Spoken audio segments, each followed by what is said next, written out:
Tous mes rêves d'enfance se réalisaient en fait. Je rêvais d'être chanteur, j'étais chanteur. Je rêvais très grand, c'est devenu très grand. J'avais tout qui allait. J'avais de l'argent. Je réussissais mon métier. Je réussissais avec mes amours. La chanson, ça réussissait super. Et toutes les coïncidences, comme l'univers qui s'ouvre pour faire exactement ce que je veux. Mais moi, je gardais en moi l'idée que j'étais pas à la hauteur. J'avais encore ce truc depuis tout petit. Je suis pas à la hauteur. J'avais une sorte de culpabilité. J'osais pas admettre que c'était si facile en fait. C'est comme si je me sentais bizarrement redevable à je sais pas qui, à mes parents et à ce que mes parents veulent dire, un peu en porte-à-faux d'être heureux quoi, que ce soit facile.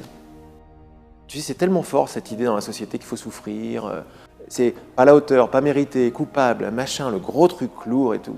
Pourquoi je me sens pas bien, je suis angoissé, c'est quoi cette angoisse quoi? Je suis allé explorer en fait le désespoir, quoi. Parce qu'il était toujours là, je fais bon, ok, on y va, c'est trop dur de résister à ça, donc j'y suis allé. En plus de ça, comme j'avais pas trop confiance en moi, donc je me suis dit je vais explorer l'artiste. Comme les artistes que j'aimais bien, c'était des authentiques, c'était Brel, c'était Brassens, mais à l'époque c'était très Brel, c'était allez, je vais me couper le... Je vais explorer ce truc-là, quoi. Là, j'ai atteint des trucs très glauques, très glauques, très glauques. À un moment, je pensais vraiment que c'était la fin, quoi. C'est-à-dire, je regardais vraiment la fenêtre de très près, quoi. Je retournais chez mes parents, j'allais laisser mon appart, et tout. C'était, oulala, c'était pas sympa. Et cet ami, on s'intéressait ensemble aux histoires de psy, de psychothérapie, de psychanalyse. On aimait bien ce genre de choses. Puis un jour, il vient et il me dit, Laurent, je vais pas te faire la morale, je vais pas te la faire du tout, mais j'ai une question à te poser, mais surtout ne me réponds pas. Est-ce que tu veux aller bien? Alors moi, je dis, évidemment.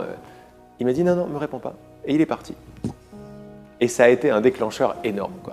Parce que je me suis aperçu qu'après toute cette traversée de l'obscurité, ce que j'avais vu en moi, c'était mon degré de mensonge à moi-même. Je réalisais pas à quel point je pouvais me mentir. Devant la glace, je jurais des trucs et c'était pas vrai. En fait, je veux pas aller bien.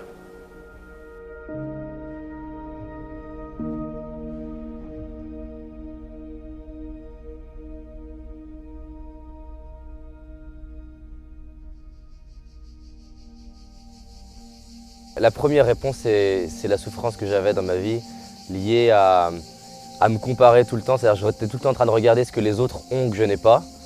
Cette personne, elle est plus à l'aise que moi, cette personne, elle parle plus vite que moi, cette personne, elle raconte plus de blagues que moi. Et donc du coup, j'étais en fait tout le temps frustré de ne pas être assez. J'étais mal dans ma peau, j'étais timide, j'arrivais pas à m'exprimer, j'arrivais pas à oser plein de choses. Et en parallèle de ça, je me disais, mais en fait, ça sert à quoi de vivre? Donc si j'arrive pas à être heureux, si j'arrive pas à faire ce que j'aime, et si j'arrive pas à être en lien avec les autres, et en fait, autant me suicider. Au bout d'un moment, je me suis dit, donc si je change rien, rien va changer. Donc c'est soit je me suicide et je le fais vraiment et je vais au bout, soit je change quelque chose. Et si je faisais des petites choses tous les jours, qu'est-ce qui pourrait se passer? Et si j'expérimentais de parler en public, d'aller parler à l'inconnu? Il y a une phrase moi qui me parle énormément aujourd'hui, que j'adore transmettre et partager au maximum partout où je passe. C'est en fait, je ne sais pas ce qui est possible ou non, alors je décide d'agir comme si tout est possible. Quand il y a une personne qui me dit mais je ne sais pas si je vais réussir ce truc-là, je ne sais pas si je peux le faire, je ne sais pas si je suis en capacité de le faire, j'adore lui poser la question, est-ce que tu es à 100% certain que tu ne peux pas y arriver? Et en fait la réponse elle est non. C'est vrai en fait, il y a une petite partie de moi qui croit que c'est possible. D'abord, est-ce que tu es ouvert à la possibilité que ce soit différent? Et là, tu vas t'apercevoir en général non. Quand je vois que je tiens à mon drame, c'est ce que m'a dit mon copain, est-ce que tu veux aller bien? Je lui ai dit oui, mais en fait, je mentais. Je tenais à mon drame. Ça, c'est la plus grande clé, quoi. Je tiens à aller pas bien. Évidemment, par confort. J'aime bien, est-ce que ce soit la faute des autres? C'est mon premier amour que ce soit la faute des autres. Surtout de mes parents. C'est pas de ma faute, quoi. Je fais au mieux, mais c'est pas de ma faute. À un moment, t'en as marre de ce truc-là. Tu dis, il y a peut-être une autre solution. Les bouddhistes disent une chose par rapport à la souffrance, ils disent que ça peut être comme un aiguillon qui nous oblige à sortir la tête hors de l'eau. Et à un moment, une situation peut être tellement insatisfaisante qu'on a deux solutions, soit se laisser écraser par la souffrance, soit essayer justement de s'en extirper. Je me suis fait mettre à la rue. Bon, j'étais relativement jeune, hein, j'avais 19 ans, j'étais technicien en entreprise, je faisais un métier que je détestais, je n'aimais pas du tout. Ma copine venait de me quitter, avec mes parents c'était épouvantable et je venais de perdre mon travail. Je ne savais pas très bien où aller. Derrière moi, j'avais plus d'endroit pour me réfugier. Je me suis fait agresser plusieurs fois dans la rue, je me suis fait voler de l'argent, j'étais en train d'errer dans les rues, j'ai croisé un vieux copain qui lui est en foyer de jeunes travailleurs. Ben, il me dit écoute viens avec moi, puis c'est comme ça que je me suis retrouvé en foyer de jeunes travailleurs. Même dans cette situation, j'avais toujours tendance à regarder le bon côté des choses, parce que pour moi une chose négative, ce n'était pas forcément négatif. La vie essaie de me pousser à voir les choses autrement. Bien sûr, c'était pénible, le corps souffre, le mental souffre, mais au-delà de ça, ça me donnait l'opportunité, c'est une façon de me dire, c'est pas par là qu'il faut aller. Il me restait, à l'époque c'était encore des francs, il me restait 50 francs, j'avais pris un billet de train et je suis monté à Paris. Je ne savais pas du tout ce que j'allais faire à Paris, mais mon intuition me disait, va à Paris, et je me suis dit, peut-être qu'il y a des opportunités là-bas. J'ai frappé un peu à toutes les portes parce que je voulais d'abord des réponses. Le moi que nous croyons être, c'est une conscience de soi qui est une image, quoi. Quand on dit je voudrais savoir qu'est-ce qu'il pense de moi, le moi dont on parle, c'est l'image que j'ai de moi, c'est pas moi. En fait, on ne sait pas qui on est. On ne sait pas qu'est-ce qui fait quoi en moi, on ne sait pas. La grande souffrance, c'est qu'on croit qu'on sait. Lâchez vos certitudes, vos richesses, tout le reste, c'est vos certitudes de comment ça marche. Ouvrez-vous à la possibilité que vous ne savez pas comment ça marche. Mais un adulte, sa plus grande peur, c'est de dire « je ne sais pas ». Quand j'annonce « je ne sais pas », je m'ouvre la porte à la connaissance. Alors je me dis « mais à quoi ça sert d'avoir raison, quoi ?» Je m'aperçois que toute ma vie, c'est pour avoir raison. Et avoir raison, c'est ma souffrance. Les croyances sont créatrices de limites. Je le vois tout le temps. Et je suis attentif aux croyances. C'est-à-dire que les gens parlent, ils vont vous dire des réalités. La vie, c'est comme ça, de toute façon. Mais de toute façon, la société, c'est la cata. Ça, c'est une phrase qui ne veut rien dire. Qu'est-ce que c'est que la société d'abord? La société de qui? La société d'où? Quelle société? Le pilier de l'ego, c'est victime. Je suis un petit truc, le grand univers à l'extérieur, je suis petit victime. Si tu continues de dire c'est pas de ma faute, tu continues de déclarer la victime. Et il n'y a pas de problème avec ça, c'est une expérience. Mais ne t'attends pas à avoir des grandes révélations de créateurs si tu es en train de maintenir victime. Point final. Mais il y aura des gens pour qui ça sera un outrage, ben, qu'est-ce que tu veux?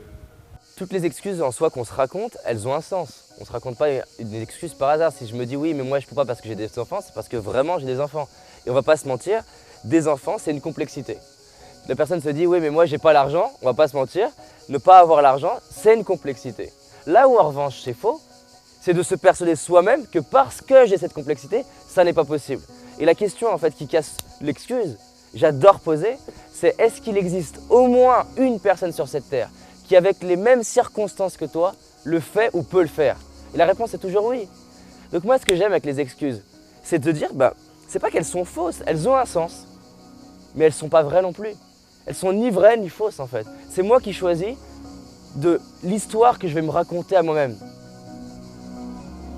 Il y a une idée qui est très répandue dans le monde, c'est « je crois ce que je vois ». C'est pas « je crois ce que je vois ». Eh bien, je vous invite à retourner l'idée. Je vois ce que je crois. Jouez avec cette idée-là. Et là, vous allez avoir toutes les réponses à toutes ces questions-là. Parce que moi, je n'ai pas des réponses, moi, pour quelqu'un, quoi. J'ai juste joué avec l'idée qu'en fait, j'étais responsable de voir ce que je voyais. Comment? Par la croyance et par ce que je demandais. Je vais vivre ce que je décide de croire. Donc la question que je me suis posée, c'est qu'est-ce qui fait qu'une personne a l'énergie ou pas? Et qu'est-ce qui se passerait si j'expérimentais de gérer mon énergie intérieure? Parce que finalement, si ça ne vient pas de l'extérieur, si ça ne vient pas de mon chef, mais juste de moi, qu'est-ce qui se passerait si je m'entraînais en moi à créer l'énergie? Je suis docteur en médecine, j'ai exercé la médecine pendant 25 ans. La médecine que je qualifierais de médecine de famille. Pendant toutes mes 25 années d'exercice, je me suis toujours spécialisé dans tout ce que je trouvais au niveau médecine, ostéopathie, nutrition, etc. J'ai regardé aussi pas mal la symbolique des maladies, la PNL, je me suis beaucoup intéressé aux effets de la prière sur la santé, aux prières toute religion confondue. Après ça, tout ce qui était aussi puissance de l'esprit et puissance de l'énergie. Et c'est vrai que je voulais trouver vraiment des solutions complémentaires, je dis bien complémentaires, à la médecine conventionnelle pour aider mes patients à s'en sortir du mieux qu'on pouvait. Les physiciens quantiques le disent bien, c'est qu'au départ, on a commencé à s'intéresser à la matière. Et puis on s'est aperçu qu'il y avait des choses qu'on ne comprenait pas très bien, donc on a commencé à creuser, et on s'est aperçu qu'ils sont tombés sur l'énergie. L'énergie va se concentrer, va former des particules. Les particules vont s'associer pour former des atomes, puis des protéines, puis des cellules, puis des êtres humains. Mais aussi, quand on a commencé à voir que l'énergie et la matière, c'était la même chose, en fin de compte, c'était deux aspects différents du même élément, un peu comme peut être la vapeur et l'eau, eh bien à ce moment-là, on s'est aperçu que pour diriger tout ça, il fallait une information. Ça nous a montré que notre pensée agissait sur la matière. Et après ça, il y a eu d'autres travaux qui sont célèbres maintenant de Masaru Emoto, qui nous montraient bien que l'intention, la pensée qu'on envoyait sur un verre d'eau provoquait dans ce verre d'eau des cristallisations qui étaient différentes selon que la pensée était d'amour ou une pensée négative et destructrice. En médecine, tout simplement, on sait très bien que la pensée agit sur notre corps. On sait déjà l'effet placebo. Qu'est-ce que c'est l'effet placebo? C'est l'effet de notre pensée sur le corps, tout simplement. Le patient croit au traitement qui lui est donné, et simplement ça fait 30% de tous les résultats positifs de toutes les médecines. Médecine conventionnelle, médecine naturelle, médecine énergétique, toutes bénéficient de cet effet placebo. Et puis après ça, même la sophrologie, l'hypnose, ils font que passer l'induction, et l'esprit de la personne va agir sur le corps. Comme on met la personne en plein état modifié de conscience, tout ce qu'on lui passe, à ce moment-là, elle le prend tout de suite et elle agit. L'hypnose, elle va vous permettre de sortir d'un comportement routinier. C'est une intention qui est posée, et il y a plein de manières d'y aller. Donc c'est souvent une manière de parler, mais ça peut aussi être une manière effectivement de regarder. Les gens, on va leur donner une indication de focaliser leur regard sur quelque chose, et déjà l'état de conscience se décale. On déverrouille un peu le système, moi je suis comme ça, moi je stresse, moi je pense comme ça, moi je fais ci, moi je fais ça, moi de toute façon ça sera toujours comme ça, et puis j'ai peur de ci, tous les scénarios mentaux. Et donc on va connecter avec votre inconscient, et votre inconscient c'est mieux que vous, et on va mobiliser ses ressources. Donc en gros en posant une intention dans votre inconscient pour vous aider à résoudre telle ou telle problématique, ça flexibilise le champ des possibilités autour, et les choses devraient se manifester dans une réalité plus concrète. Je te propose juste d'être attentive à ce qui se passe autour de toi. Comme si chaque bruit, tu sais les bruits de la nature autour, chaque son t'accompagne vers un état différent. Si à un moment donné tu poses une intention quelque part, et instant après instant, respiration après respiration, c'est comme si cet état peut s'approfondir de plus en plus, de mieux en mieux, accompagné avec tout ce qui serait intéressant pour toi de vivre maintenant. Alors je vais compter de 5 jusqu'à 0, et lorsque tu entendras le 0, ce sera le signe que tu es dans un état d'hypnose. Avec le 5, attentive à ma voix, le 4, connecté toujours avec ta respiration. Avec le 3, c'est comme si, progressivement, marche après marche, seconde après seconde, tu plonges de plus en plus, de mieux en mieux. Avec le 2, comme si deux parties de toi se rapprochent.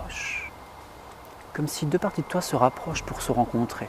Parfois on parle de conscient et d'inconscient. On parle d'une partie qui sait, qui rationalise, et d'une autre partie qui agit à sa manière, avec sa propre intelligence. Avec le 1, de plus en plus proche. Comme quand on est au bord de quelque chose, comme quand on sait que dans quelques instants, il va être possible de chut. En entendant le 0, ça va être comme le signal qu'une connexion, une autre connexion, une forme d'ouverture est possible. Avec toute sa capacité à régénérer, à réparer, à restructurer, à reconstruire. Si on est dans l'hypnose médicale, il l'utilise beaucoup pour la gestion de la douleur. Alors, gestion des douleurs chroniques. Donc là, il y a beaucoup de praticiens de santé, des infirmiers, des médecins qui se forment à l'hypnose pour gérer les douleurs, les souffrances chroniques. Ils enseignent l'auto-hypnose, ils enseignent des techniques pour que les gens s'apaisent au-delà des médicaments. Ça explicite l'importance des croyances. C'est-à-dire que la croyance de quelqu'un, à un moment donné, plantée dans son esprit, va devenir réalité, va devenir sa réalité. Une personne en qui on a confiance nous a dit quelque chose, ou nous l'a montré. Et ça devient un message qu'on intègre, et ce message, il agit. Et c'est pour ça que l'hypnose, elle a entre autres, elle a cette petite saveur de perturber les croyances bien implantées, Déjà en les secouant un peu, et puis potentiellement en suggérant d'autres champs de possibilités. Par mes croyances et parce que je demande à croire d'une certaine façon, une idée qui me plaît, je la rends réelle. Voilà mon pouvoir. Ton pouvoir, il est là, mais il est énorme. Ton pouvoir, c'est de rendre réelles des idées. C'est ma pensée qui attire les situations. Donc déjà, on prend conscience que ma pensée attire des situations. Et là, justement, comme le disent très bien les psychiatres et les psychologues, ils le disent, ok, nous avons un inconscient et un conscient, et ce n'est pas notre conscient qui nous dirige. Notre inconscient nous dirige dans 99% des cas. Or, cet inconscient, il est programmé par toute notre éducation. Moi, je suis ancien kiné, ostéopathe, etc. Et recevant beaucoup de personnes que les autres thérapeutes n'arrivaient pas à résoudre, je me suis penché un peu plus sur les aspects psycho-émotionnels donc des personnes que je recevais. Ce que j'observe surtout, ce qui bloque les gens, c'est les croyances négatives et les conditionnements, beaucoup. Voilà, par exemple, l'enfant, on leur a dit qu'ils n'étaient pas à la hauteur, ou ils étaient bons à rien, etc. Toute leur vie, ils ont programmé des comportements en relation avec ces paroles qui ont été dites ou ce qu'eux, ils ont pensé à l'époque du jugement qu'on a pu avoir sur eux. De manière automatique, on est tout le temps sur ce fonctionnement. On émet tout le temps des pensées. De notre champ énergétique est émise une fréquence. Et cette fréquence-là, en fonction de nos pensées, de nos mémoires, de nos conditionnements, elle va attirer notre réalité. Et par notre inconscient, nous créons beaucoup de choses, mais comme je dis aux gens, à notre insu. Vous êtes victime de vous-même. Si j'ai une situation désagréable, c'est une ou plusieurs pensées négatives, plusieurs programmes erronés, négatifs pour moi, qui ont attiré cette situation-là. Reste à moi, à ce moment-là, de demander à son effacement. Et donc, en effaçant le programme erroné, eh bien, à ce moment-là, on va attirer à nous une autre situation qui, comme la première a été délétère, la deuxième a de bonnes chances de réussir. Donc, à qui on demande Ho'oponopono, les Hawaïens demandaient à leur divinité intérieure, à leur représentant à l'étincelle divine qui était en eux. D'autres vont demander directement à Dieu. Et ceux qui ne croient pas à tout ça, ça n'a aucune importance, demandez à votre inconscient, à votre subconscient, et ça marchera tout à fait bien. Il faut rester toujours en adéquation avec ses pensées, avec ses croyances. Moi, je dis simplement, je demande à ce que la mémoire erronée, ou les mémoires erronées qui ont été à l'origine de ça, soient effacées de mon inconscient. Ce n'est pas un traitement, ça ne remplacera jamais la psychothérapie, etc. C'est une philosophie de vie qu'on peut utiliser largue à main nue pour améliorer notre quotidien. Et là, d'un seul coup, nous ne sommes plus des victimes. On n'est pas en train d'attendre que la vie passe, elle passe devant nous. Moi, j'en connais combien de personnes qui attendent toujours que quelque chose arrive dans leur vie. Je peux comprendre, parce que moi j'ai eu ce genre de réaction, pour des personnes qui sont dans de grandes souffrances, se dire c'est intolérable ce que vous dites pour moi, parce que vous vous rendez compte dans quelle situation je suis, mais responsable, ça veut dire que je peux faire quelque chose pour que la situation change. Que c'est dans mon ignorance que j'ai créé toutes ces situations dans lesquelles je me retrouve aujourd'hui. Je n'ai pas vu ce que je faisais. On est tous enfermés dans nos petites habitudes. Je dis bien nous, parce que moi y compris, on a tous nos petites habitudes. Et c'est vrai que tout ce qui peut nous faire changer dans nos habitudes, c'est toujours un petit peu gênant. Mais au départ, c'est qu'il faut se dire, ok, les autres, ils sont pour rien. C'est moi qui ai attiré la situation. Et là, c'est le petit passage un petit peu difficile. Si je me suis enguirlandé avec mon conjoint et mon conjoint et ma conjointe n'ayez pour rien, c'est moi qui ai attiré cette situation-là. C'est jamais ça. Dans la réalité, c'est toujours l'autre qui est responsable, c'est jamais nous. L'autre dans notre vie, de par les choses difficiles qu'il peut nous faire vivre, il est toujours seulement le reflet, un effet miroir, ce qu'on appelle l'effet miroir, de ce qui est défectueux et dissonant dans nos programmes inconscients. Si on ne modifie pas les schémas, les choses automatiquement nous reviennent. Et donc on est confronté, si ce n'est pas un patron, ça va être un autre, ou d'autres personnes dans la vie. Donc il faut vraiment pacifier, je dirais, ces mémoires. Je crois que le but de tout thérapeute, c'est de reconnecter la personne au fait qu'elle n'est pas impuissante. Si on est victime, on est impuissant. Si on est impuissant, on n'a pas de pouvoir. Si on n'a pas de pouvoir, on subit les choses. Donc c'est reconnecter la personne à son potentiel, à sa puissance. C'est ça, devenir conscient. Hein. C'est ok, mes parents avaient cette mémoire-là, ben voilà, je vais en devenir conscient, je vais travailler cette mémoire, je vais monter ma vibration au-dessus de cette mémoire pour plus qu'elle puisse s'exprimer dans ma vie. Moi j'aime bien dire que quand notre vibration elle change, hein, si vous êtes bloqué par un trauma dans votre vie et tout, et qu'avec une séance d'hypnose ça débloque, ça laisse une autre vibration pour attirer autre chose. Et après, on va poser la question, ok, qu'est-ce que tu aimerais voir se manifester dans ta vie au final? Puisque la vie c'est... là j'aime bien reprendre les paroles de Miguel Ruiz qui a écrit les 4 accords Toltec, il dit la vie c'est comme un chef-d'œuvre et vous êtes l'artiste de votre vie. On ne naît pas tous avec les mêmes prédispositions génétiques, familiales, environnementales. Mais ce n'est pas parce qu'on n'a pas été super bien servi au départ qu'on va se débrouiller moins bien qu'un autre. On le connaît bien ça dans les jeux de cartes, hein, de toute façon. Voilà. Si on développe certaines choses, notamment l'intelligence du cœur, même si on n'a pas reçu un super jeu de cartes, on peut arriver à se débrouiller aussi bien que quelqu'un d'autre, voire même mieux. Moi, je reçois beaucoup de personnes, et c'est normal, qui soulèvent tout ce qui ne va pas, qui soulignent tout ce qui ne va pas. Elles voudraient arriver à ça, elles n'y arrivent pas. Et le fait de focaliser sur ce qu'on ne veut pas, c'est bien connu, on fait persister cet état de choses dans ce qui ne va pas dans notre vie. Donc c'est pour ça que pour moi, c'est important de plus focaliser sur ce qu'on ne veut plus, mais de focaliser sur ce qu'on veut. Un pilote de rallye, c'est exactement ça. Hein. S'il focalise sur ce qu'il veut éviter, il va rentrer dedans. Hein. Donc le pilote de rallye, lui, ce qu'il fait, il ne regarde surtout pas ce qu'il veut éviter, il regarde là où il veut aller. Il regarde la direction qu'il veut prendre. Comment trouver ce qui m'inspire, ce que certains vont appeler un rêve, d'autres des aspirations, un objectif? Déjà, la première chose, c'est de réaliser que c'est une illusion qu'un jour vous vous leviez en ayant 100% de la réponse. Parce qu'en fait, on aurait un vrai problème. Si là, moi, je vous disais, je sais 100% ce que je veux faire dans ma vie, ça veut dire que c'est fini. Ça veut dire que je ne peux plus rien découvrir, ça veut dire que je ne peux plus rien remettre en question, ça veut dire que je ne peux même plus évoluer. Quand déjà tu te rends compte que tu n'as pas besoin de trouver toute la réponse, tu ne te concentres pas sur est-ce que je connais la totalité de mes rêves, mais plutôt est-ce qu'il y a des trucs qui m'inspirent plus que d'autres. Et là, on n'est plus dans la même chose. On n'est pas sur est-ce que tu as trouvé ou pas, on est sur est-ce que tu es dans la bonne direction ou la mauvaise direction. Il y a ceux qui ne savent vraiment pas ce qu'ils veulent parce qu'ils ont peur de savoir ce qu'ils veulent. Souvent, on a peur de voir ce que ça va impliquer. C'est que si je commence à savoir ce que je veux, ça veut dire aussi que je suis obligé de regarder ce qu'il faut faire pour l'atteindre. Donc ça va réveiller ma paresse et ma peur aussi. Donc on préfère garder ça enfoui et pas savoir ce qu'on veut finalement. Mais au fond de nous, on sait très bien ce qu'on veut. On nous a appris qu'on était des êtres limités. Et effectivement, réussir fait peur à beaucoup de personnes. Pourquoi ça fait peur? Les gens qui vont écouter cette interview vont se dire, ouais, il raconte n'importe quoi, on veut tous réussir. Non. Réussir, c'est aussi prendre le risque de sortir d'un clan familial peut-être, où la réussite n'est pas inscrite. Donc si moi je réussis alors que les autres ne réussissent pas, ben, je risque d'être pointé dans le clan, je risque de perdre l'amour des miens. Et il suffit que j'ai peur de l'inconnu, je ne vais pas réussir, parce qu'effectivement, c'est affronter l'inconnu.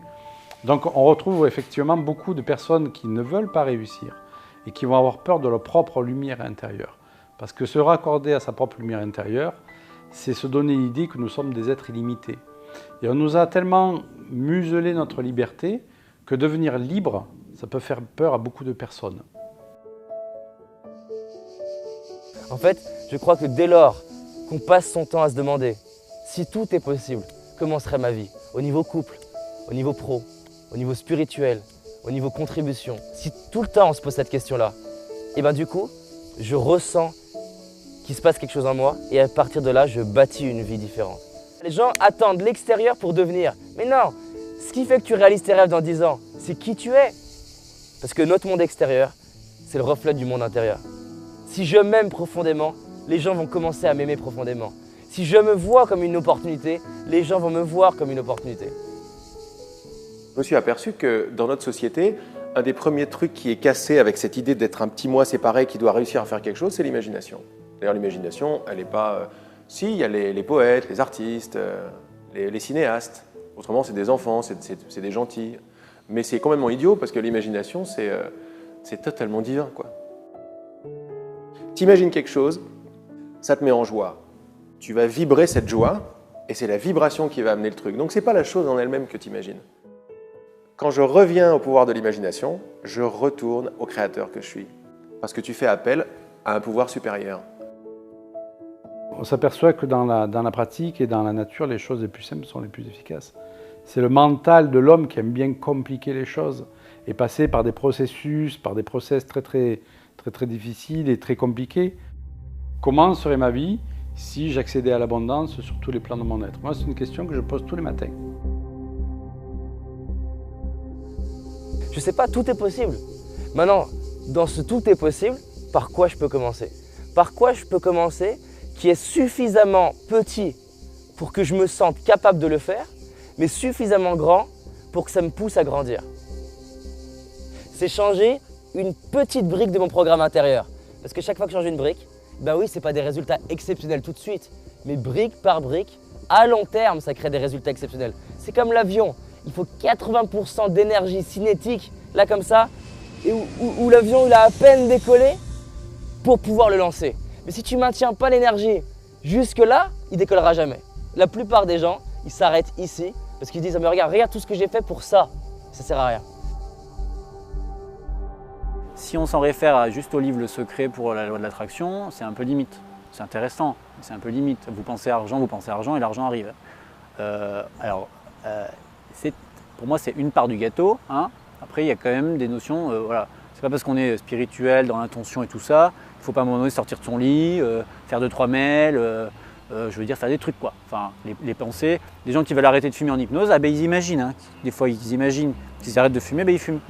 Non, il faut qu'il y ait ce lien là avec la réalité des comportements. Et là, c'est vraiment la question du comment pour moi. Tu as des personnes, il y a juste besoin d'être honnête avec vous-même.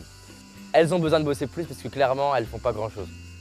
Là, on est typiquement dans la personne qui en fait se dit j'ai un rêve, je le ferai plus tard. Et là, dans les 24 heures, il n'y a quasiment rien qui est investi dans le projet. Donc là, oui, c'est sûr que si tu ne bouges pas, il ne va rien se passer. Et que des fois, c'est important d'appuyer sur l'accélérateur. Maintenant, il y a un autre type de personnes qui utilisent l'accélérateur déjà très bien. Et peut-être que ce serait bien de freiner. Faire plus, c'est savoir aussi à quoi vous dites non à partir de maintenant. Ce n'est pas un non à vie, c'est un non pour laisser de l'espace pour faire une nouvelle expérience. J'ai exercé la médecine pendant 25 ans. J'ai appris plein de choses avec mes patients, que je remercie d'ailleurs au passage, parce que j'ai vraiment dépassé des moments extraordinaires avec eux et je pense que c'était réciproque. Et on a fait vraiment des grands échanges, j'ai vraiment appris plein de choses avec toutes les formations que j'ai faites, etc.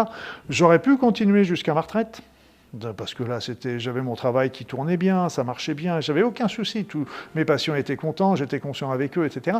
Mais à un moment, j'ai senti qu'il y avait que j'étais plus en adéquation avec mes pensées, qu'il fallait que j'évolue, que je passe à autre chose, etc. Alors évidemment, il y a toujours le fait d'arrêter pour passer à autre chose. Mais bon, ce que je veux surtout, c'est pas arriver le jour de ma mort en me disant « Ah, si j'avais su, j'aurais pu faire ceci. Ah, je regrette de ne pas avoir fait cela. » Dans le fond, je ne sais pas ce qui est possible ou non.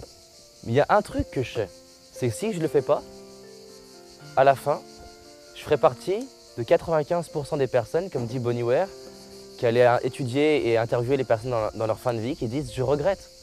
Ce dont je sais, et ce dont chaque personne sait, c'est que si je n'expérimente pas et si je ne teste pas, j'aurai des regrets. Et j'ai validé avec moi-même que peut-être je ne vais pas y arriver.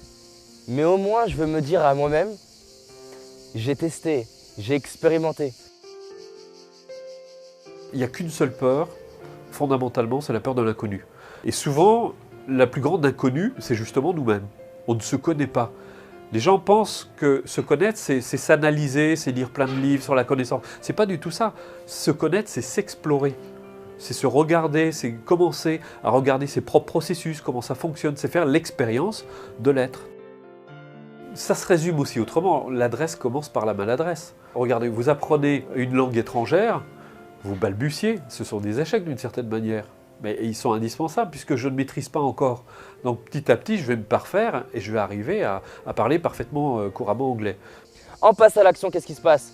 Je découvre des personnes, je fais des erreurs qui sont en fait des apprentissages, je vais découvrir des trucs par erreur auxquels je n'avais pas pensé.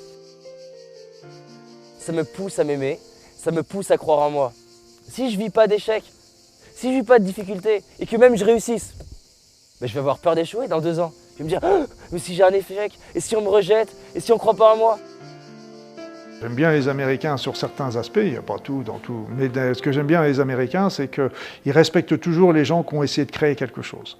Oui, qui marche, ça ne marche pas. Je veux dire, en France, malheureusement, vous avez monté une entreprise, vous faites faillite, et bien pour vous remonter, pour en relancer une autre, bonjour, on n'est pas prêt de vous redonner cette opportunité-là. Là-bas, par contre, c'était, je ne sais pas comment c'est aujourd'hui, mais c'était tout à fait différent. Il y a quelques années, on vous disait, OK, au moins, vous avez tenté de faire quelque chose. Ça n'a pas marché, c'est pas grave, ça marchera mieux la prochaine fois. OK, on va vous aider pour faire la deuxième fois.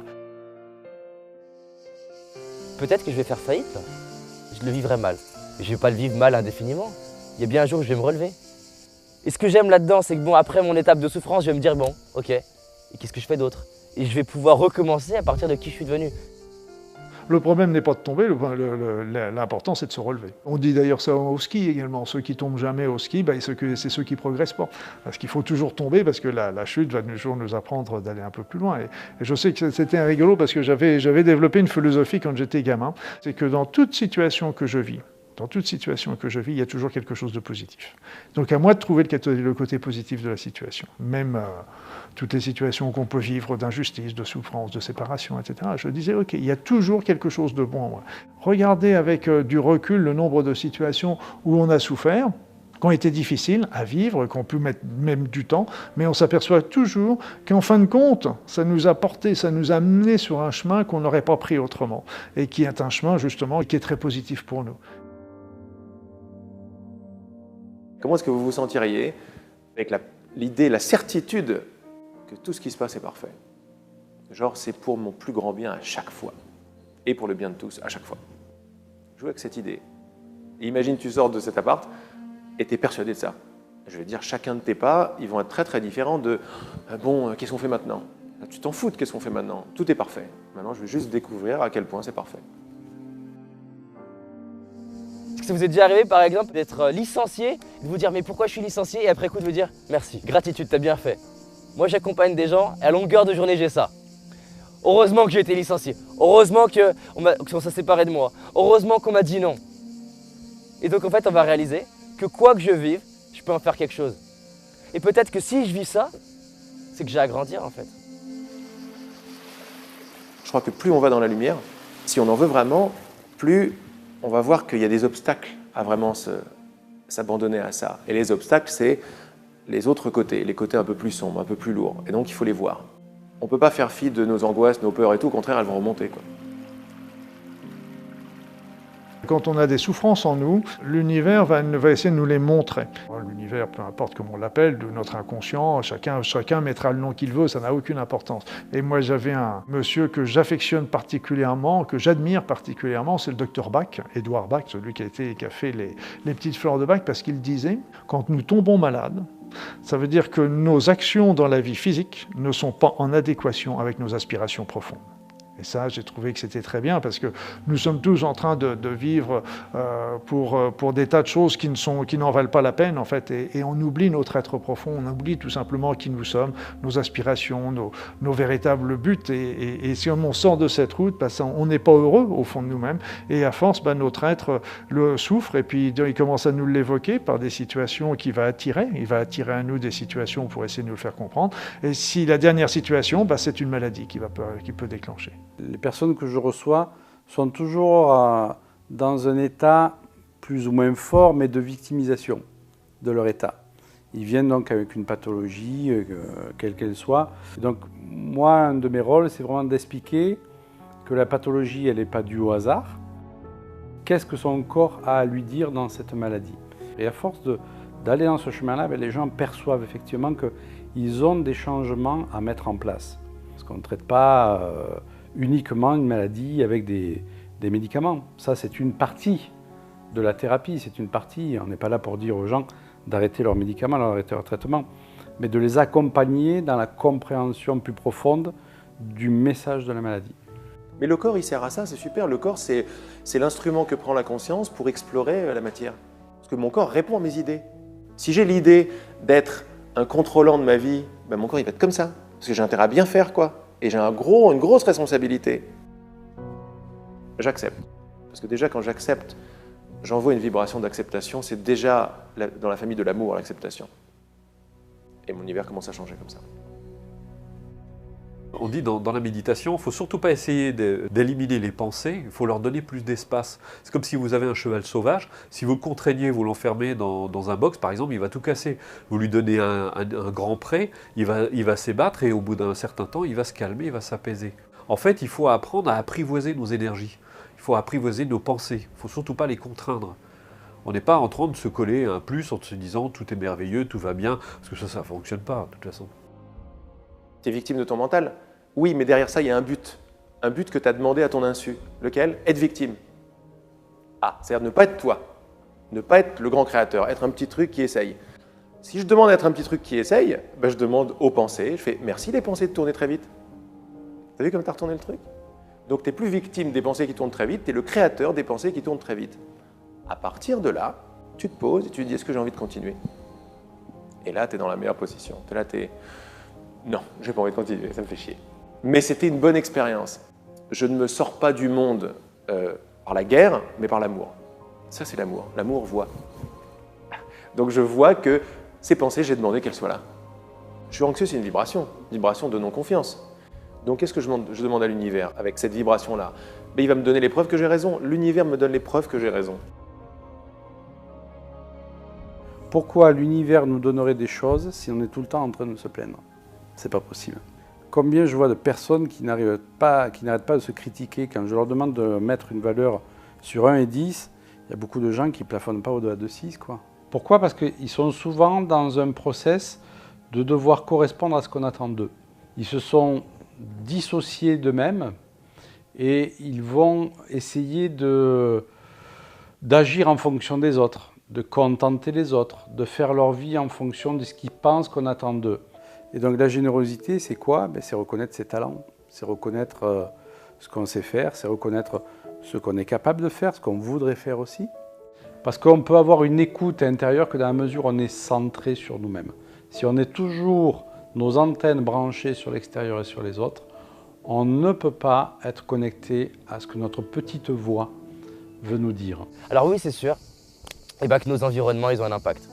Quand j'avais mon père qui doutait peut-être que j'allais créer mon entreprise ou que j'allais réussir, ou des amis qui ne croyaient pas, c'est clair que ça a un impact. Mais en fait, je suis responsable de plusieurs choses. Déjà, je suis responsable de l'histoire que je vais me raconter. C'est clair que mon père, quand il va me dire « tu vas pas y arriver », ça a un impact pour me limiter. Déjà, j'ai le choix de me séparer de lui, petit à petit. Ça ne veut pas dire à vie, ça veut dire que là, dans un temps donné, je peux choisir d'aller au contact des gens qui vont m'inspirer. Alors oui, je peux dire « ouais, mais c'est pas si facile ». Non, c'est pas si facile. Mais est-ce que c'est facile d'avoir une vie déprimante? C'est pas facile non plus. En fait, il n'y a pas grand-chose qui est facile. Donc moi, je préfère, quitte à avoir une vie pas facile, de m'impliquer pour mes rêves. Et je préfère revenir à voir mon père, non pas pour subir, mais pour l'inspirer. Tu vas t'apercevoir que toutes les peurs de critique que tu as ou qu'on a, c'est tes propres critiques que tu projettes à l'extérieur. Quand ça, tu les enlèves et tu passes à un niveau vibratoire beaucoup plus élevé, parce que beaucoup plus lumineux sur l'amour de toi, voilà ce que l'univers va te montrer. Et tous les gens que tu redoutais le plus, quoi, tu vas voir ce que ça va faire, même en eux. Ou alors ils viennent plus te voir, parce que ça vibre plus. S'ils veulent te critiquer, l'amour est trop fort pour ça. Le mec qui vibre de l'amour, qui rentre pas dans un jeu, celui qui veut rentrer dans un jeu, où il arrête son jeu, où il voit son jeu grâce à l'amour, où il s'en va. Il ne tiendra pas vibratoirement avec une vibration comme ça. Après, je pense qu'il faut progressivement se baigner, lire des livres de gens justement qui ont réussi, comment ils s'en sont sortis. Ça va nous inspirer de se dire, bah tiens, il y a peut-être une possibilité, et d'essayer de côtoyer justement des gens qui sont plutôt positifs, parce qu'ils vont progressivement nous imprégner. J'ai le droit d'aller m'inspirer d'une personne que j'aime. Parce qu'en fait, il y a un truc très simple. Tu ne peux aimer à l'extérieur que ce que tu as en toi. Vous savez quand on dit à quelqu'un, ouais, c'est un type bien. En fait, on ne dit pas ça. On dit en fait, il me ressemble. On aime à l'extérieur que ce qu'il y a en nous. Quand on est inspiré par un mentor, une source d'inspiration, pourquoi on est inspiré? Pas parce qu'on l'aime, parce que ce qu'il est nous renvoie qui on est. Un mentor, c'est quoi? C'est quelqu'un qui, par sa vie, par ses mots, par ses actes, représente qui moi j'ai envie d'être dans ma vie. Maintenant, je ne suis pas lui. Ce que je rends réel à mon sujet, je le rends réel pour tout le monde. Parce que si je me considère comme une petite personne séparée en manque, je ne peux pas voir les gens comme autre chose que des petites personnes séparées en manque, qui réussissent plus ou moins. Et après, on rentre dans des trucs compliqués, parce que si quelqu'un réussit, je vais lui en vouloir. Parce que c'est pas naturel que quelqu'un réussisse, c'est pas moi. Pourquoi? Pas parce que je suis jaloux. Parce que beaucoup plus en profondeur, je suis un avec cette personne. On est un, on est la réussite. Et donc, pourquoi lui réussit, pas moi? Il y a quelque chose qui ne va pas là-dedans. On a effectivement la notion de si on accède à quelque chose de bien, c'est qu'on le prend à quelqu'un d'autre ou qu'il ne va pas y en avoir assez. Non, et c'est pas ça du tout. En fait, la vie, l'univers peut créer en abondance et il peut y avoir pour tout le monde. La question la plus importante après tout ça, c'est qu'est-ce que je veux vraiment? Je fais la loi d'attraction et j'ai compris comment ça marchait pour m'attirer un bon compte en banque et voilà. Et une super petite copine. En fait, pourquoi ça ne marche pas? Qu'est-ce que je veux dans une relation? Le sentiment, c'est quoi? C'est je me sens bien. Je me sens bien, c'est ce que ça veut dire. Je me sens complet, j'ai un sentiment de complétude. C'est pour ce sentiment-là que je veux le couple. Ah là, déjà, on est dans une autre position.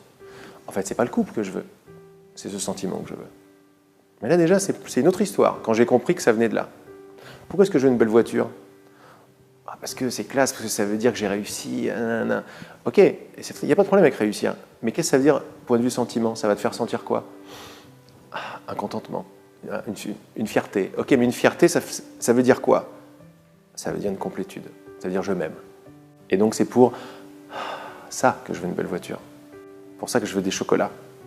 Pour remplir un vide. Quand je m'aperçois que c'est ça et quand je fais fi d'honnêteté, je sais pourquoi je fais les choses. Je suis honnête avec moi-même. Et j'arrête de demander au monde de remplir un vide. C'est pas magnifique de voir ça? C'est-à-dire que depuis toujours, le bonheur, il était là, mais je me suis déclaré comme coupé du bonheur. Maintenant, je vais le chercher à l'extérieur. Et à certains moments, je vais le trouver. La belle voiture, la belle relation, etc. Mais je sais en moi que c'est pas complet. Un coup de feu et ça s'en va. Un accident, ma femme meurt. Moi, mon corps, il faut que je l'assure. Je sais que c'est pas tranquille. Ça, c'est des questions super sur lesquelles il faut rester entre soi et soi. Parce que ça veut dire qu'on croit qu'on n'a pas les réponses, mais s'il y a un message que je donne, c'est qu'on a les réponses, on a toutes les réponses. Il y a beaucoup de lumière derrière quand on veut bien remettre en cause pourquoi ça ne marche pas. Mais il faut descendre derrière, on passe par des trucs un petit peu durs, c'est vrai. Mais passer par des trucs un petit peu durs, ça nous fait arriver à des trucs beaucoup plus lumineux à l'intérieur sur qui on est. C'est-à-dire que le bonheur est en moi, la connaissance est en moi, la richesse est en moi, l'abondance, c'est ce que je suis. Donc c'est quoi la meilleure formule maintenant pour attirer les choses à toi? Ne pas en avoir besoin. On le sait tous. Mais pourquoi ne pas en avoir besoin? Parce que quand j'en ai pas besoin, qu'est-ce que je vibre comme vibration? La complétude, sans besoin de rien. Et comme l'univers m'amène ce que je demande vibratoirement, il va m'amener que des trucs qui vibrent avec ma vibration. Ma vibration est une vibration de complétude. Donc je vais avoir la voiture que je veux. Pourquoi? Parce que je m'en fous de la voiture. Parce que je sais que ce n'était pas la voiture qui m'apportait le bonheur, c'était le truc et je l'ai trouvé en moi. Et te rappelant que c'est toi qui te crée, ça y est, tu commences déjà à vibrer le bonheur que tu es, parce que le bonheur que tu es, il est créateur. Quand j'arrête d'être victime, et je vois que c'est moi qui me fais les expériences de victime, ça y est, j'ai trouvé le bonheur. Quand mon pote m'a dit « Est-ce que tu veux aller bien ?», c'était la clé pour moi pour trouver le bonheur. J'ai eu un sourire en pleine dépression, parce que j'ai vu tout le truc. J'ai vu qu'en fait, non, c'est moi qui crée l'expérience du désespoir. En voyant ça, j'ai eu le sourire. Pourquoi? Parce que si c'est moi qui le crée, donc je suis le bonheur. Il y a quelque chose en moi qui est libre. C'est moi qui crée l'emprisonnement, donc je suis libre. Les gens ils pensent que la liberté, c'est à l'extérieur. Pour moi, la liberté, c'est la liberté de Mandela. La liberté de Mandela, c'est d'être dans une cellule et de se sentir libre. Pour moi, être libre, c'est pas être victime de mon entreprise. L'argent, c'est pareil. J'ai pas envie de croire qu'il me faut de l'argent pour être heureux. J'ai envie de me dire que sans argent, je suis heureux. Maintenant, on va pas se mentir. Avec plus d'argent, je peux contribuer au monde. Je peux permettre de faire plus de vidéos. Je peux permettre de déléguer des choses. Je peux permettre de prendre soin de mon corps, plus. Mais j'ai pas envie d'être le bourreau de mes rêves. Mes rêves, ils sont là pour m'inspirer à avancer maintenant. Et c'est ça pour moi, me sentir libre. Je dis pas que c'est facile, je dis pas que j'y arrive tous les jours, mais tous les jours, j'y arrive un peu plus. On se rend compte qu'on a cherché le bonheur à l'extérieur, on se rend compte que quoi qu'on puisse acquérir, on n'obtient pas ce que l'on désire.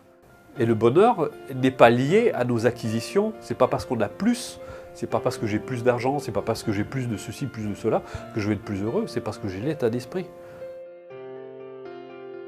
Dire il faut couper les désirs et couper les objets, aller dans une grotte, ça a marché, mais c'est une conclusion très hâtive et mentale, et donc pas assez profonde, des lois vibratoires. n'y a pas de problème avec le désir, il faut juste voir d'où il vient et qu'est-ce que je demande et comment je le demande. Et après, tu peux t'amuser avec tous les jouets. Mais quand tu sais que c'est des jouets, c'est sympa. C'est déjà plus mon bonheur dépend de ça, non, c'est terminé. Et après, ça ne devient pas genre je ne vais pas vers quelqu'un ou vers l'univers pour essayer de l'agripper en manque, parce que c'est ça que je fais dans mes relations d'amour en fait. Je manipule pour essayer de lui demander un truc. Donc je demande à quelqu'un de remplir un vide que moi j'arrive pas à remplir. C'est pas de l'amour ça, c'est du marchandage. Quand je comprends ça, quand je vais voir en moi la possibilité que je peux vibrer par tout seul la complétude, là en général, l'univers va me montrer quelqu'un qui vibre pareil que moi et ça sera plus la même relation. Ça sera, je suis peut-être pas le héros que je suis peut-être pas Jésus et t'es peut-être pas le Bouddha, mais on a le même désir et on veut bien défaire tous nos trucs ensemble. Partager dans l'humilité, dans le je sais pas. Eh ben, je vais t'aider à voir ce que tu veux pas lâcher, tu vas m'aider à voir ce que je veux pas lâcher, mais dans l'amour. Et ça, c'est juste, ça devient une relation magnifique. Je développe une relation avec les idées qui est différente, un respect, une humilité. Je me dis, mais attends, mais en fait, je suis beaucoup plus puissant que ce que je pensais, quoi. Mais j'utilise ma puissance avec des idées d'impuissance. C'est-à-dire que c'est avec ma puissance que je ne peux pas ne pas être. Parce que si je suis créateur, comme on le dit là, je suis très puissant, en fait. Mais je joue avec des idées de « je suis une petite chose impuissante ». Et je me crée l'expérience totale d'être une petite chose impuissante. Et quand tu te dis « mais c'est la puissance lumineuse qui se crée l'expérience d'être autre chose qu'elle-même ». Je crois qu'à la base, tout le monde cherche la même chose. Si on cherche tous la même chose, c'est qu'on cherche cette conscience qui est cet amour, cette plénitude, cette lumière, cette non-limite. Et donc, tu as un regard très bienveillant après par rapport à toutes les tentatives. Tu sais que ça n'aboutira pas vraiment parce que ça part d'un manque et puis c'est artificiel, c'est à l'extérieur. Mais tu comprends l'alcool, tu comprends la drogue, tu comprends les excès, tu comprends les abus, tu comprends aussi le mal-être. Parce qu'on est très mal, on se sait quelque part en nous de façon évidente, conscience large, et on est ces tout petits trucs, on n'a pas compris pourquoi, et on a des pensées, et ça y est, on veut tout contrôler, et on s'aperçoit qu'on est des gros égoïstes. Tu comprends même les suicides, quoi. Mais au moins, par cette compréhension, tu as un regard bienveillant qui arrive devant la vie. Et c'est ce regard bienveillant qui va donner la réponse.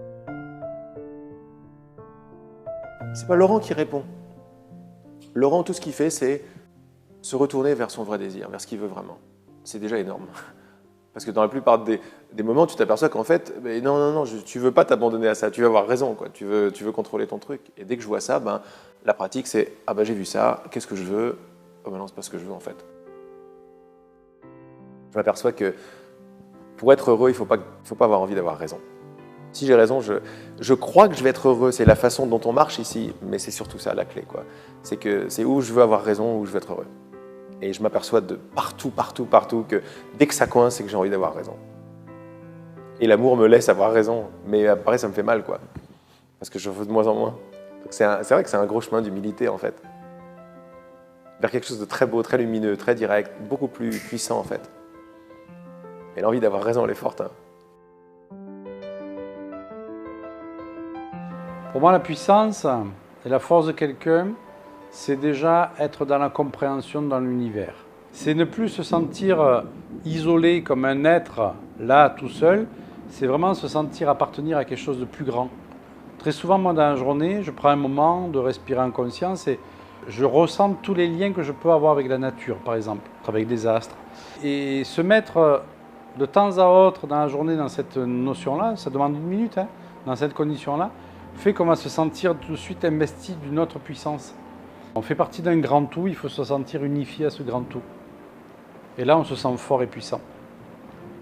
La force et la puissance, ce n'est pas exercer son petit pouvoir de chef sur les autres dans une entreprise ou dans le couple. C'est pas ça la force et la puissance, ça c'est de l'ego. La force et la puissance, c'est vraiment autre chose. Et ça passe par quoi? Ça passe par le cœur. Ça passe automatiquement par le cœur. Ça rejoint une pratique qui s'appelle la pratique de la pleine conscience. Ouvrir ses yeux, son intuition, connecter avec ce qu'il ressent. Et toutes les informations sont là. Et ensuite, la vie, elle donne des informations. Elle ne vous envoie pas des fax avec tous les grands 1, ne pas faire ça, grand 2, faire ça.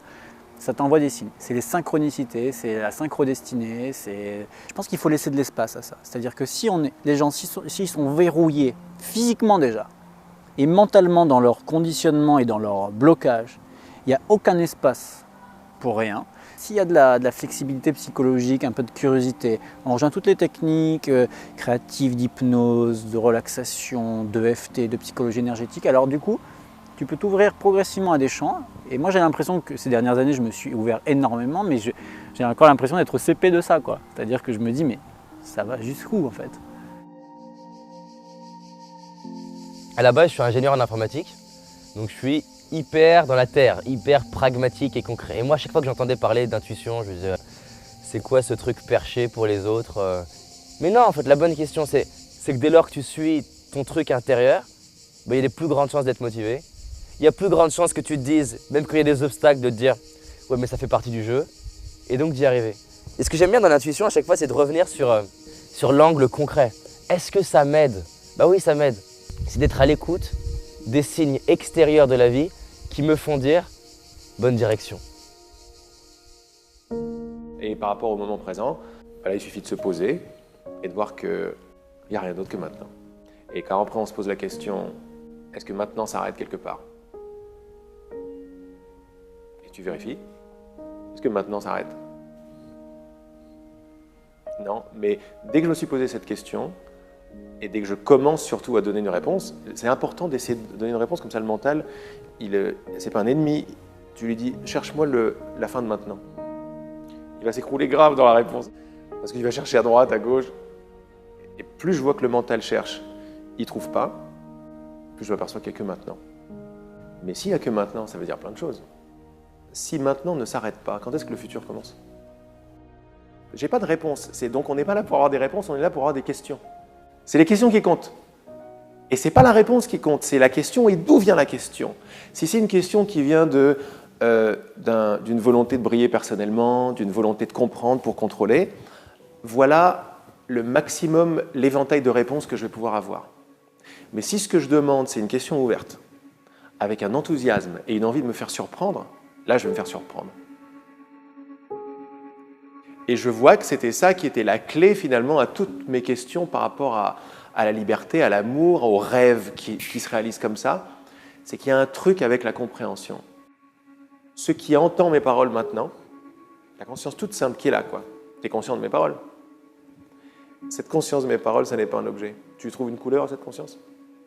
Elle a une couleur? Une taille? Parce que là, la conscience qui entend mes paroles, elle ne s'arrête pas. Elle ne commence pas quelque part, elle ne s'arrête pas quelque part. Réfléchir, ça met du temps. Là, quand tu m'as dit, est-ce que tu es conscient? Oui, tu n'as pas réfléchi, c'est immédiat. Oui. Après, tu as le mental très vite qui va dire, oui, oui, le corps, les oreilles et tout. Mais ça vient après. On dit, oui, bien sûr. Ce oui, bien sûr, demande-toi d'où il vient. Tu auras toutes les réponses. Oui, bien sûr. C'est une évidence, donc ça ne vient pas de mon mental. Non. Ça vient de l'évidence d'être conscient. Ce qu'il faut bien comprendre, c'est qu'on ne sommes pas sur la Terre. Un monde avec 7 milliards d'individus, nous sommes 7 milliards de mondes qui sont reliés par une pensée commune, par cet espace-temps. Nos pensées s'attirent, donc on rentre dans le monde des autres et les autres entrent dans le nôtre, mais nous sommes toujours le chef, les seuls dirigeants de ce monde. Et c'est pour ça que tout ce qui se passe dans mon monde, j'en suis quelque part l'auteur. En fin de compte, il n'y a pas d'extérieur, il y a un intérieur, tout est lié. Et donc les choses qu'on a attirées vers nous, c'est des choses qui correspondent à notre intérieur. Qu'elles soient bonnes ou qu'elles soient mauvaises, elles correspondent à notre intérieur. En remettant cette idée en cause, je suis un petit individu dans le monde. Je veux avec cette idée, je vais la laisser me révéler des trucs. Et si elle commençait à me révéler que non, le monde est en moi, sympa, alors je ne sais pas ce que ça veut dire. Je vais me faire lapider si je dis ça sur la place publique. Mais je m'aperçois que la place publique, quand tu me dis ça, les gens et tout, en fait, c'est tes propres pensées de doute qui prennent la forme d'un théâtre avec des gens qui vont pas être d'accord avec toi. Je raisonne parce que c'est pareil en moi. Il n'y a pas d'autre. Tu crois qu'il y a des autres? Tu crois que tu es un petit truc dans un grand univers? Non, tu as décidé de rendre ça réel. Mais si tu as décidé de rendre ça réel et si tu joues avec cette idée, c'est que tu es l'univers tout entier avec lequel tu joues. Il y a 10 ans, par exemple, je disais, par rapport à ces états de conscience modifiés, moi, comme je ne réalisais pas du tout l'énormité qui était en train de se passer, la joie, l'unité avec tout, je dis, mais à un moment, je rentrais chez moi, je disais, mais quel trip! C'est un trip énorme, quoi. Et j'entendais en moi une voix ou une connaissance ou une réponse qui était « Non, non, mon grand, le trip, c'est comme tu vis tous les jours. C'est ça ton trip. Ça, c'est la réalité. Mais quelle bonne nouvelle, quoi. T'as vu, c'est énorme. J'étais là, mais quel trip, c'est génial. Il fait, non, non, c'est pas un trip, c'est ton ego qui dit quel trip. Pour essayer de mettre ça sur la faute de je ne sais quoi. Non, c'est ton état qui s'ouvre. C'est l'état naturel qui s'ouvre. Ton trip, c'est de te croire séparés les uns des autres et d'essayer de faire des choses. C'est une magnifique nouvelle pour l'humanité, quoi, pour notre futur, pour ce qui arrive, quoi.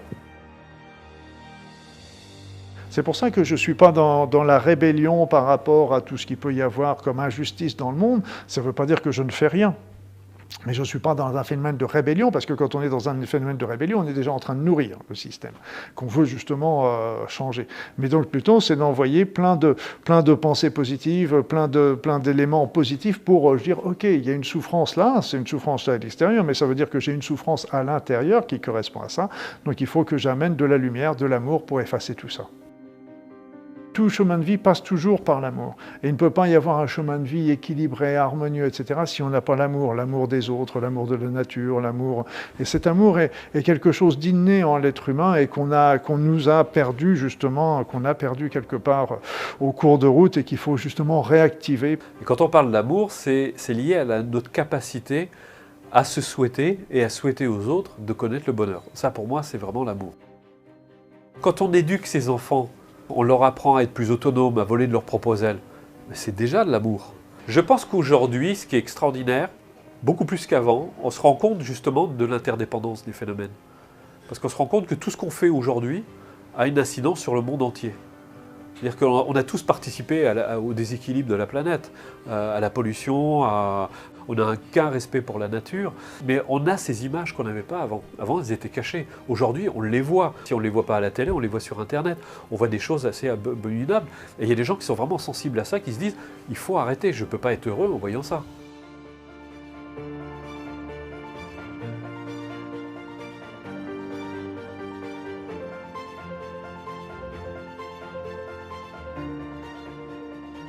Notre conscience augmente, notre conscience s'élève. Et là, aujourd'hui, le niveau de conscience n'a jamais été aussi important dans l'humanité et on est capable de faire aujourd'hui, avec notre pensée, avec notre amour, des choses qu'on n'aurait pas pu, qu'on aurait cru impossible il y a encore, ne serait-ce que quelques années. Je dis bien 5 ans, 10 ans, 20 ans, c'était pas possible. Aujourd'hui, la puissance de notre esprit n'a jamais été aussi forte et ne continue de croître. Et c'est aussi ce qui dérange un petit peu l'équilibre du monde actuellement. Le temps s'accélère, hein. Je suivais les enseignements d'un maître indien qui disait « Les initiations que je vous donne à l'heure actuelle, qui nous donnait au bout de plusieurs semaines, hein, il nous disait « Mais il aurait fallu passer 10 ans auprès d'un maître pour les avoir dans le temps passé. » Et donc je dirais que cette loi d'action-réaction est beaucoup plus rapide qu'avant. Donc quand on va poser quelque chose de positif, le résultat, il peut arriver très rapidement. On le voit surtout quand on a une action dissonante. Ben, je dirais le coup de bâton, le retour de bâton est très rapide. Tout passage transitionnel, donc toute transition, est toujours difficile à vivre. Et donc c'est toujours très chaotique. Ce qu'il faut, c'est voilà, apprendre à surfer sur la vague et non plus à ramer à contre-courant, quoi. Pour moi, aussi bien à l'échelon individuel qu'à l'échelon général, il n'y a pas d'obligation. Rien n'est jamais écrit. Et donc rien n'est jamais écrit. Ce qu'on sait aujourd'hui, c'est que dans notre espace-temps, les énergies montent. Ok, mais elles nous montent si elles montent, ça veut dire qu'elles nous emmènent vers de plus en plus de conscience, vers quelque chose de positif. Cette montée, elle sera ce qu'on en fera.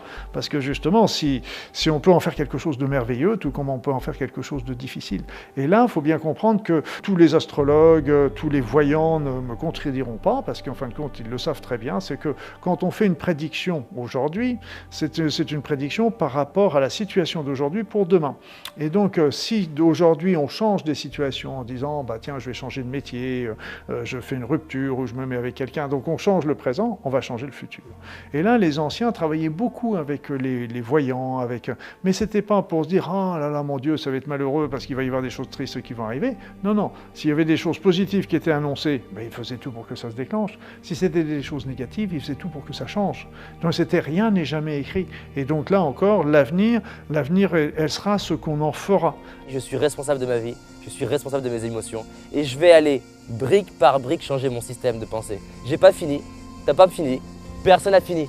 C'est la même information, revue et revue et revue sous des angles différents qui permettent de l'intégrer à un niveau plus corporel et d'en faire une norme et un fonctionnement. La clé, c'est pas de connaître les clés. La clé, c'est de s'entraîner à les intégrer dans sa vie par ses actions. Et comme dit Gandhi, incarne le changement que tu veux voir dans le monde, incarne le changement que tu veux voir chez tes enfants, tes amis, tes parents, les gens que tu aimes, brique par brique. Pour avoir la réponse, je réalise que je suis assis dessus. En fait, je suis la réponse que je cherche.